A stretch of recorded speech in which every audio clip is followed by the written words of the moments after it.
I want you to know that establishing kind of an accurate due date is important for a couple of reasons. So having an idea of where you're at can be useful because I talked about induction. Babies know when they're ready and all of that, and you don't want to be pregnant forever, right? So we want to have an idea of when it's coming, but it's used to determine certain pregnancy procedures or testing. So there's a gestational diabetes screening, which again, you guys can choose or not choose to do any of this testing, but these are the things that the date would be used for. Gestational diabetes screening, Group B strep, blood work that you might have, and knowing when it's safe to induce if you are facing some pregnancy complications like preeclampsia or something serious where they are talking about, actually, it looks like it might be safer for baby to be out than in.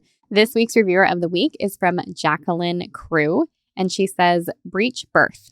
Excellent information. I had an at-home breech birth with my first, only 6 hours, and I was expecting some of the normal pushing feelings everyone talks about and was a little confused and very exhausted by the end. Everything worked out and the midwife was extremely skilled and our baby was born safely into our home. It was very reassuring and empowering again to listen to more of the technical details of how the breech birth works. Thank you for sharing all the information you do. Keep up the great work.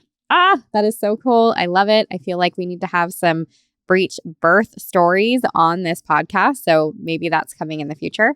But today I want to talk to you guys about due dates or guest dates in this case. And I want to talk a little bit about the evidence behind it too, everything that goes into it, kind of how to deal with your providers and just all the things you guys are up against when it comes to due dates. So I want you right now to mentally be prepared to be pregnant for 42 weeks. Now, don't be mad at me for saying that, but I want you to know that your due date means nothing, literally nothing in the way of when you are going to give birth, except for when your provider is using that information to start talking about things like induction. Then it's like, okay, now we're talking about the due date and all of that. And of course, there are different things that the due date is used for in regards to tests and whatever's coming up during pregnancy. We'll talk about that too. But as far as knowing when you're going to give birth, it is a guess date. It is a guesstimate at best, and it should not be used as this hard and fast rule that is happening. So when I'm telling you, I think that you should plan to be pregnant for 42 weeks, I'm saying that so that you can get in the right mental space for passing that due date, because we put so much emphasis on this 40-week due date that when we hit it, even myself, I'm totally guilty of this. This is why I am recommending this to all of you right now. Even myself with my third baby, very aware that women go past 40 weeks. It is very common to go past 40 weeks. When I passed that due date, I was like, why are you still in there? Get out. Eviction notice, be gone. I am done being pregnant. And that's just not always how it works. And in fact, that baby was born at 41 weeks to the day. I had great support. There was no reason to rush anything. But for me, it was mentally exhausting that week. We also had some prodromal labor and stuff that I was dealing with. So that was a separate issue. But just the due date alone, it can be a little bit of a beast. So tell yourself if you're due May 12th that you're actually due May 28th or whatever you need to do to just push that date out a little bit farther. I guess it'd be the 26th if I was saying 2 weeks, right? Anyways, okay. Let's dive into it. So most providers, let's talk about how your due date gets scheduled in the first place. They use something called Nagel's rule. Now, maybe you've heard of this, maybe you haven't. It doesn't matter if you've heard the name.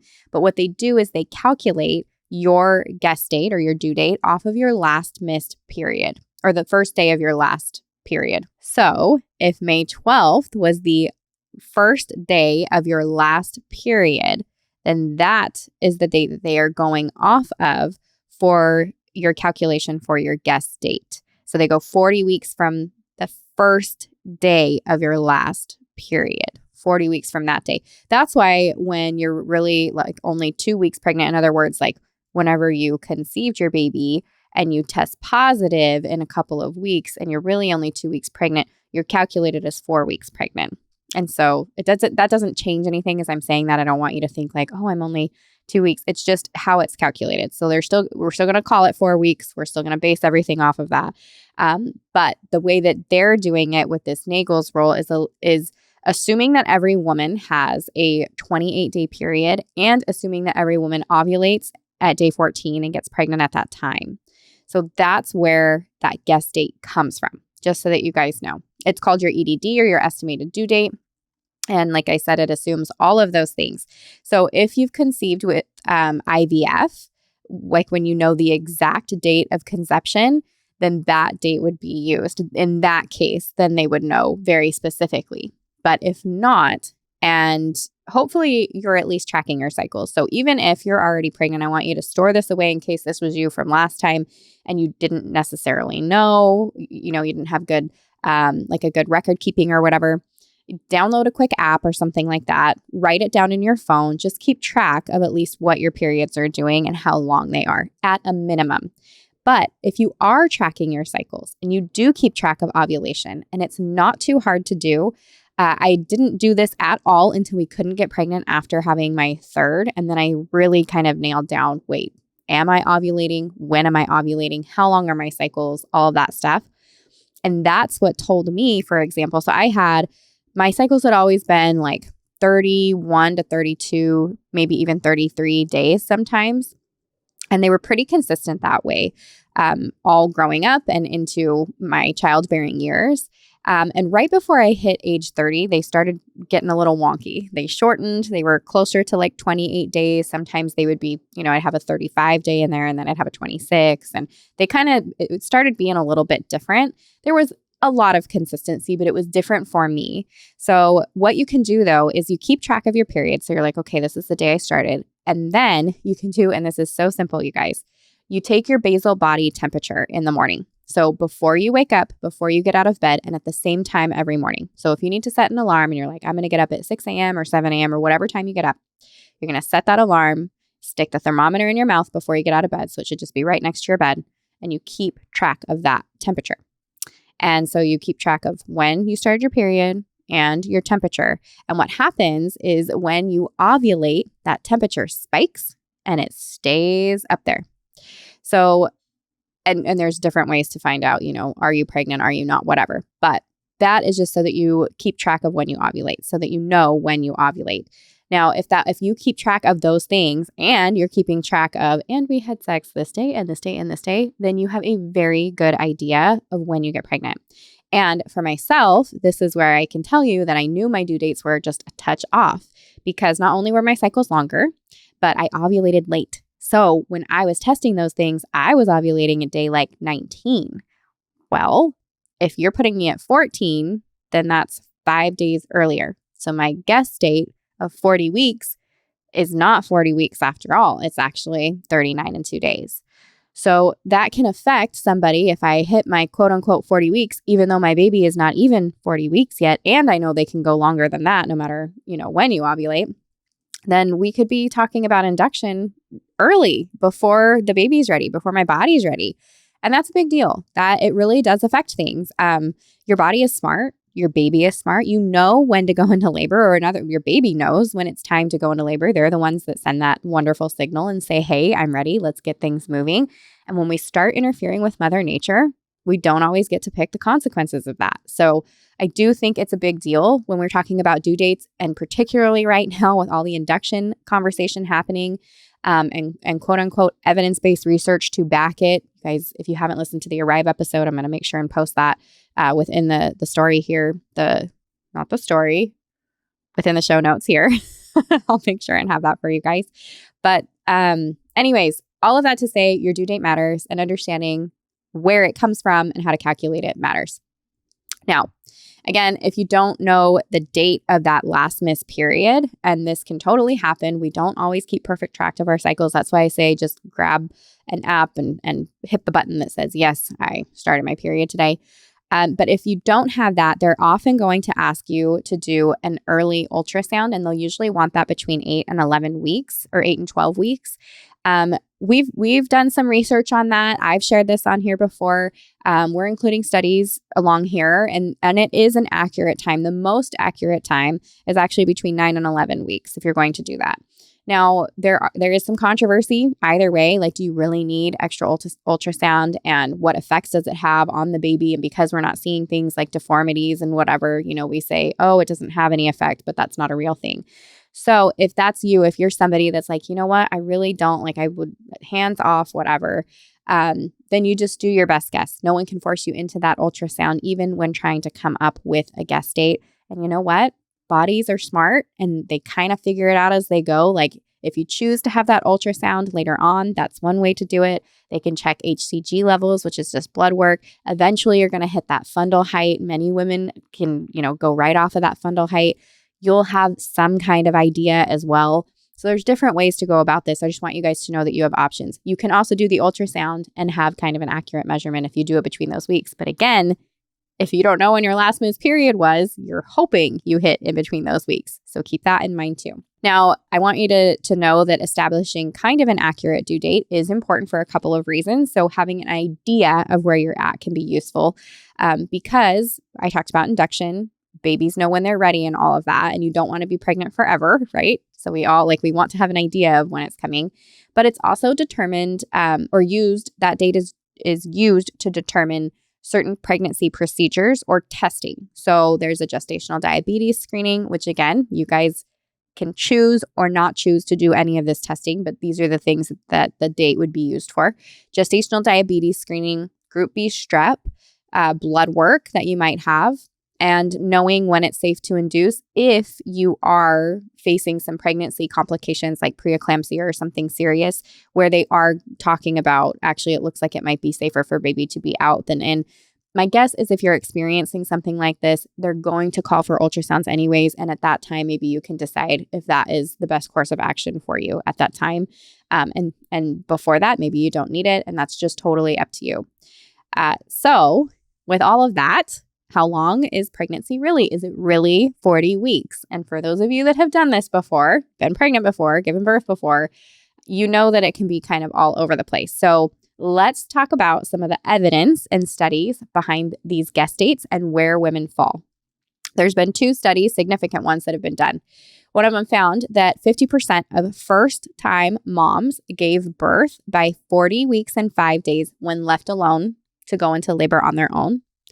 75% of first-time moms gave birth by 41 weeks and 2 days. So still past the 40 weeks, still not hitting 42 weeks yet. This study also found that 50% of moms who had given birth prior, so they've had a baby before, gave birth to this baby by 40 weeks and 3 days. So even moms who have had babies before can go over. Totally normal. That's a very normal thing.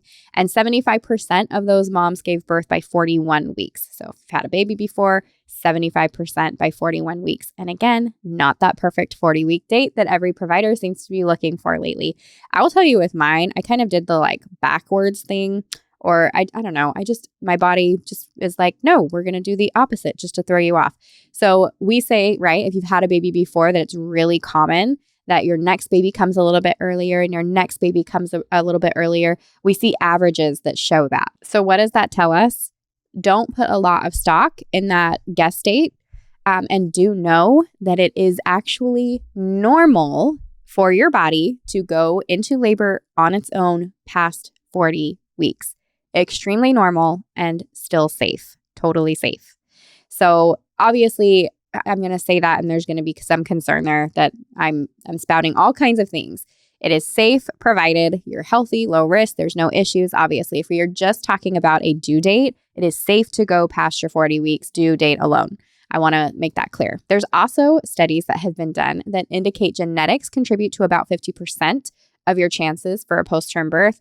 I don't know how much weight you want to put in this, but I do think it's interesting. So with my body, for example, my first baby was born, and mind you, he would have been born a little bit later. I don't know. He could have been born days later. The more I think about it, the more I understand about birth. So that labor started with just this tiny little trickle. My water was quote unquote broken. But the thing about waters, it's so interesting, you guys. You can spring a little leak and it can seal up again. And so I wonder if I hadn't gone in, maybe we would have continued things anyways, either way. I did lose my mucus plug and stuff that morning, but I wonder if I didn't go in and things did fizzle out, if I would have even really known that it was broken, if it would have sealed back up. Just interesting. But anyways, aside from that baby was born, and it was via cesarean on a Friday afternoon. That baby was born, I think he was born 3 days early. So he was 39.4 when he was born. And my next baby was born on his due date to the date, which I feel like never happens, right? But that was really interesting. And then that last baby a whole week later. So whereas normally it goes, shorter, my pregnancies went longer. And again, I don't know, really could have had to do with my ovulation pattern. Maybe I did ovulate earlier, when I was a little bit younger and for the first pregnancies, and then that ovulation date changed. I don't know because I wasn't tracking it until after my third and we were trying to get pregnant. So anyways, all kinds of things there, but just know it's normal to go past 40 weeks. Now, what does this tell us? It tells us not to put a lot of stock in that estimated due date. It's good information, but we're not going to count on it being when we're going into labor. It is what it's called. It is an estimated due date, even though I swear that is not used as much anymore. Now, there's also been studies that have been done that show that your genetics it contributes to like a 50% chance of your post-term birth. For example, that influence is supposed to come from both your mom and your dad. So if you've had a previous pregnancy go past your due date, then it's likely that you can have another one. But if you have a family history, like your baby's father's family has a history of giving birth past their due date, that can influence it. I don't know how much stock you guys want to put in this because it really at 50% is like a toss up. It doesn't. So that's kind of one of those things like when you go ask family members, like, how long was your labor and what did it feel like? And did you need a cesarean and all those things? And it's like, maybe some of it plays a part, but you are your own person and the person that you're with has their own genetics and this baby is growing this particular way. I don't know, but it's interesting that studies have been done. And so that they do say, yes, if your sister, your mom or whatever went past date with their pregnancies, there could be a 50% chance or a maybe greater chance that could be a little bit about your story too. I think the benefit of knowing that and maybe speaking with a provider about it is kind of having that on your side. Whether or not it holds true for you is just to be able to say like, look, my mom, like she had post-term babies with all of her babies. So I kind of expect to do the same.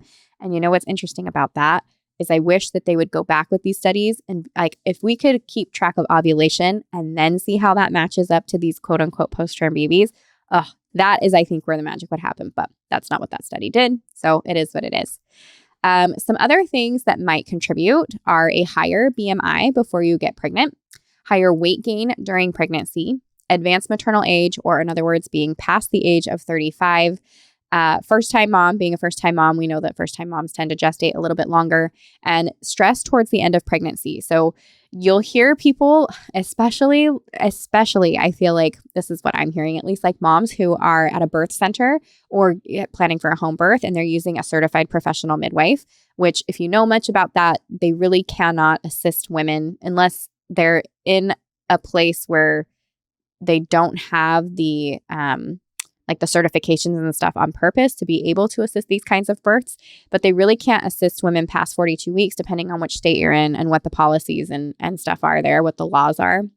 And so moms get really stressed as they're like, I've passed 41 weeks and I don't want to have to transfer to a hospital. This has been my birth plan the whole time. And so that's when we start, castor oil and we're doing nipple stimulation and anything that we can do to get the birth started.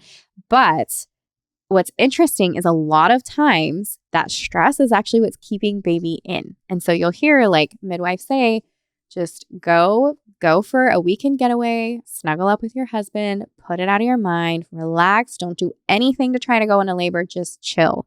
And guess what happens? It is so crazy how often that actually happens. Mom will go into labor. So that stress can absolutely keep things from happening, which easier said than done. We'll just relax, especially at the end of pregnancy and for all the reasons. It's just not that easy all the time, but it can help if we can find a way to relax. So why are doctors so concerned about moms going past their guest date and specifically past that 42-week mark? Now, this next part is all from ACOG, which is the American College of Obstetrics and Gynecology. I don't hold them to necessarily the king standard. It's not the gold standard by any means. They definitely have things that weigh on their opinions, and other places have their own as well. But they are somebody that we can go to, and they have they have very common guidelines, and in some ways lean towards the mom and safety of mom and baby. Without getting into all the details of that, this next part is from ACOG. So They say while these risks increased as you go past your due date, most women who give birth past their due date have uncomplicated labors and give birth to healthy babies. So that is important to note. The risks that providers are concerned about and what ACOG states is stillbirth, a large baby, post-maturity syndrome, and that's when a baby stops gaining weight after their due date. Usually it's due to a problem with inadequate delivery of the blood to the fetus through the placenta, and that can lead to malnourishment. And so when you see a baby that is really like a post-term where they've got some placental issues, that's a baby that looks like they're born and they kind of look like an old woman or an old man. Like their skin isn't plump. It's really it's just kind of like saggy, and like you can see like they have been malnourished. It's not common, and there are ways to take a look at the placenta and make sure that everything is okay, but it can happen. Meconium in the baby's lungs, which can cause breathing problems after birth. However, meconium can happen prior to that 40 weeks as well. It doesn't only happen with post-term babies. Decreased amniotic fluid. So this can cause the umbilical cord to pinch and restrict the flow of oxygen to baby. And then stillbirth is the one that providers really like to throw at moms to scare them into inducing. So let's take a moment and talk about that. While the risk of stillbirth does rise slightly each week, starting around 37 to 38 weeks, it is still relatively low. And so I'm going to give you a couple of numbers so that you can look at that and think about it and weigh it for yourself. So at 41 weeks, you're looking at 1.7 per 1,000 births, where we're talking about stillbirth. And at 42 plus, it's 3.2 per 1,000. So you can see there is an increase there. And a lot of the times what you'll hear is, your risk of stillbirth doubles after however many weeks. And that's something that providers say. And it is true. But it's not that there's a 50% chance. And so that matters as well. The other thing that is not put side by side with those numbers, and not to say I'm very aware, and I know that you would be aware of this too. If that percentage or if that baby was your baby, it doesn't matter all the data and whatever else, that is you that has to deal with it. It's you it's going to affect. And so those numbers are very real for every mom to take into consideration. But the other side of things that they don't talk about or that we don't discuss as much is what are the other things that happen if you don't allow mom to go into labor on her own? And do they pose risk to mom and baby? And the answer is yes, some of the things that we start to do can pose risk to mom and baby as well. So you still have, if we decide that, we are afraid of stillbirth and we want to do something about that, then what are we going to do? And that's where we start talking about things like medical induction. And medical induction has its own set of risks, including an increased chance of intervention or other things that have to happen during the birth, including an increased risk of cesarean. And those of themselves, right, don't sound like they're too terrible or anything like that, but there are risks associated with those things. And it's also not just the risk of that cesarean, but it's the risk of the impact that will have on births moving forward and the risk and impact that it has on the baby long term. It is different for a baby to go through a vaginal canal and have fluid expelled through the lungs, and the fluid that hits the baby all over, the microbes and all of that stuff that happens through the natural birth process versus doing something a little bit more medicalized.